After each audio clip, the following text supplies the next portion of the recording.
শেখ হাসিনা সরকারের গত ১.৫ দশকের শাসনামলে গুমের ঘটনার দুটি মানবতাবিরোধী অপরাধের মামলায় ১৩ সেনা কর্মকর্তাকে আন্তর্জাতিক অপরাধ ট্রাইব্যুনালে হাজির করা হয়েছে। বিচারপতি মোহাম্মদ গোলাম মর্তুজা মজুমদারের নেতৃত্বাধীন ৩ সদস্যের আন্তর্জাতিক অপরাধ ট্রাইব্যুনাল ১-এ বেলা 11:30টার পর এই দুটি মামলার শুনানি শুরু হয়েছে। সেনানিবাসে অবস্থিত অস্থায়ী সামরিক কারাগার থেকে সকাল 10টার দিকে ১৩ সেনা কর্মকর্তাকে ট্রাইব্যুনালে হাজির করা হয়। বিচারের মুখোমুখি হওয়া সেনা কর্মকর্তাদের মধ্যে ডিজিএফআই এর সাবেক পরিচালক মেজর জেনারেল শেখ মোহাম্মদ সরওয়ার হোসেন ছাড়াও ব্রিগেডিয়ার জেনারেল পদমর্যাদার ৬ জন সেনা কর্মকর্তাকে ট্রাইব্যুনালে হাজির করা হয়েছে।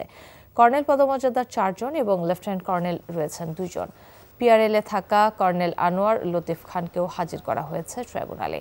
আসামিদের বিরুদ্ধে অভিযোগ, স্বৈরাচার শেখ হাসিনার শাসনামলে বিরোধী দলের নেতাকর্মীদের গুম করে আয়নাঘরে বন্দী করে রাখা, গুমের পর তাদের কাউকে কাউকে হত্যা করে লাশ লুকিয়ে ফেলার অভিযোগও রয়েছে অভিযুক্ত সেনা কর্মকর্তাদের বিরুদ্ধে। এদিকে গুমের ২ মামলায় অ্যাডভোকেট জে.আই. খান পান্নাকে শেখ হাসিনার পক্ষে রাষ্ট্রনিযুক্ত আইনজীবী নিয়োগ দিয়েছে আন্তর্জাতিক অপরাধ ট্রাইব্যুনাল। এই মুহূর্তে ট্রাইব্যুনালে আছেন আমাদের স্পেশাল করেসপন্ডেন্ট হাসান জাবেদ, সরাসরি যুক্ত হচ্ছেন তিনি। জাবেদ, আসামিদের কখন হাজির করা হচ্ছে আর কি খবর আছে আপনার কাছে?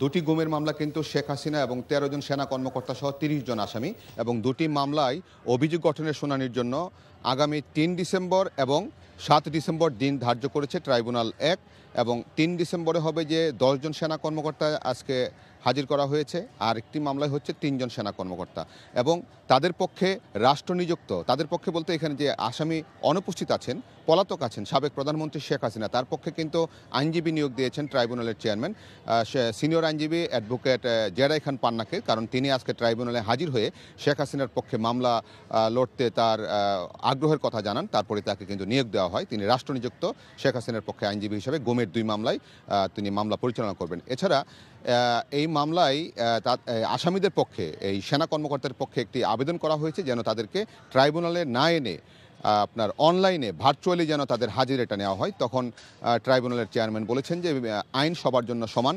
সাবেক প্রধান বিচারপতি খায়রুল হক নাম মেনশন করেননি, যে সাবেক প্রধান বিচারপতি সহ এবং সাবেক মন্ত্রীরা এবং পুলিশ কর্মকর্তারাও কিন্তু বিভিন্ন মামলায় বিভিন্ন আদালতে হাজিরা দিচ্ছেন ট্রাইব্যুনাল সহ, তাহলে তাদের বেলায় কেন ভিন্ন হবে? আইন সবার জন্য সমান।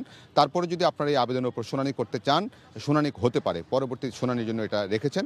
তবে যেটা বোঝা যাচ্ছে যে ওনার কথা শুনে যে সেনা কর্মকর্তাদেরও আসলে এখানে এসে হাজিরা দিয়েই কিন্তু, বা বিশেষ যে আদালতে রাখা, বিশেষ যে কারাগারে রাখা হয়েছে সেনানিবাসে, সেখান থেকে কিন্তু তাদেরকে আসলে মনে হচ্ছে যে এসেই কিন্তু এই মামলা তাদেরকে ফেস করতে হবে, এবং সেটাই হয়তো আদেশ দিতে পারেন। তাই যাই হোক, শুনানির পরে সেটা বোঝা যাবে।